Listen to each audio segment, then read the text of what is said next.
नमस्कार दोस्तों, आप देख रहे हैं द नेशनल फोल्डर। आज आपको एक ऐसी खबर बताने जा रहे हैं जिसको सुनकर आपके होश उड़ जाएंगे। एक ऐसी खबर जिसको सुनकर कुछ अजीब लगेगा कि ऐसा भी हो। तो जहां से भी आप इस वीडियो को सुन रहे हैं, अपनी कुर्सी की सीट को पकड़ लीजिए और ध्यानपूर्वक सुनिए कि क्या ये घटना आपके मोबाइल के साथ भी हो सकती है।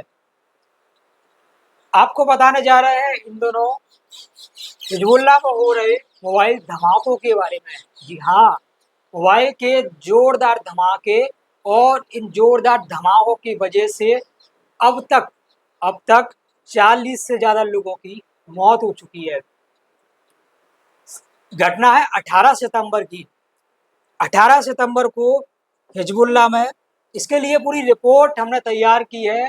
उस रिपोर्ट के पॉइंट्स को हम बारी-बारी से बताएंगे। सबसे पहले ये बताएंगे कि सबसे पहले ये घटना कहाँ पे हुई है।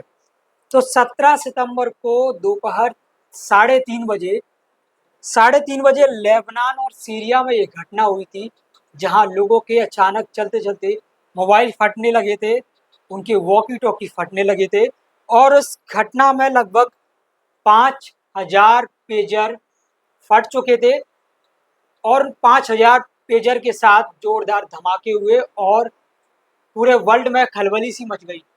अगले ही दिन 18 सितंबर को भी ये घटना हुई हिजबुल्लाह शहर में। हिजबुल्लाह एक आतंकी शहर है जहां सबसे ज़्यादा आतंकी संगठन के लोग निवास करते हैं।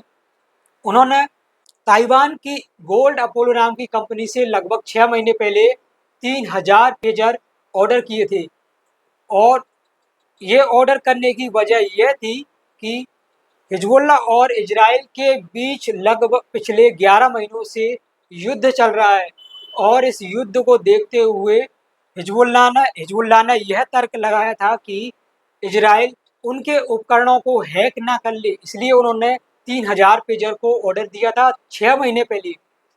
लेकिन अब ये पेजर अचानक से फटने लगते हैं। रिपोर्ट में ये जानकारी निकल कर आई कि हिजबुल्लाह तक पहुंचने से पहले ही पेजरों को हैक करने की पूरी प्लानिंग कर दी गई। जी हाँ, इन पेजर की जो कंपनी है यानी कि अपोलो नाम की इस कंपनी के पास इजराइल की साइबर यानी कि खुफिया एजेंसी पहुंची थी और खुफिया एजेंसी ने कुछ ऐसा वहाँ पे षड्यंत्र कर दिया जिससे उन मोबाइल, पेजर और वॉकी-टॉकी में धमाके होने लगे। जी, तो ये ऐसी डिवाइस तैयार की गई कि स्कैन भी अगर इन डिवाइसों को किया जाता है तो ये डिवाइस स्कैन नहीं होंगी, यानी कि कोई भी ऐसा पता नहीं लगाया जा सकता कि इसमें ऐसे विस्फोटक सामग्री मिलाई गई है कि धमाका भी हो सकता है। तो लिथियम आयरन की ये बैटरी थी और जैसे ही लोगों को उनके मोबाइल पर मैसेज आने लगे, बीप होने लगी, तो मोबाइल जैसे ही लोगों ने निकाले, मोबाइल फट गए और मोबाइल के इस फटने के साथ ही लोगों के चेहरे भी फट गए। लोगों में खलबली मच गई, लोगों में वहाँ के लोगों में एक डर का माहौल बैठ गया कि आखिर ये मोबाइल्स कैसे फट रहे हैं। मोबाइल ही नहीं, वॉकी-टॉकी भी फटने लगे, पेजर भी फटने लगे और लोगों ने अब वहाँ के लोगों ने पेजर लगाना, मोबाइल रखना यानी कि बिल्कुल ही एकदम से बंद कर दिया कि उनके पास अगर कोई भी कंपनी का मोबाइल अगर उनके पास होता है तो मोबाइल फट ना जाए, उनकी जान ना चली जाए।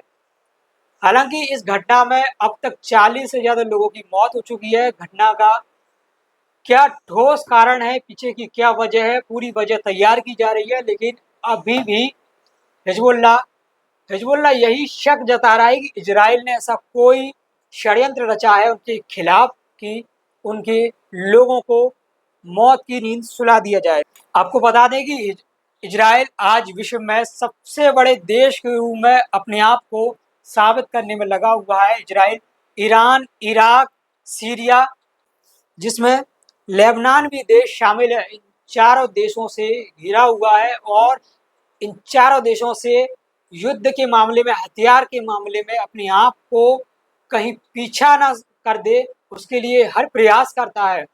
हर बार युद्ध होते हैं और युद्ध में दोनों ओर के लोग मारे जाते हैं, लेकिन इस युद्ध में इजराइल हर बार अपने आप को आगे साबित कर रहा है। तो ये घटना जैसे ही हुई है, लोगों में डर का माहौल बन रहा है और इस घटना को सुनकर पूरे विश्व के लोगों में भी डर का माहौल बन रहा है कि कहीं हमारा भी मोबाइल ना फट जाए। लेकिन आपको बता दें कि जो रिपोर्ट प्राप्त हुई है, कहीं इस रिपोर्ट के द्वारा ये लगाया जा रहा है कि जिन लोगों के मोबाइल इजराइल कंपनी के बने हुए हैं, वो मोबाइल फट रहे हैं। आप इस रिपोर्ट के बारे में क्या कहते हैं? अपनी राय कमेंट बॉक्स में ज़रूर दें। बाकी देखते रहिए द नेशनल फोल्डर, लाइक करें, शेयर करें और हमारे चैनल को सब्सक्राइब ज़रूर कर दें। नमस्कार।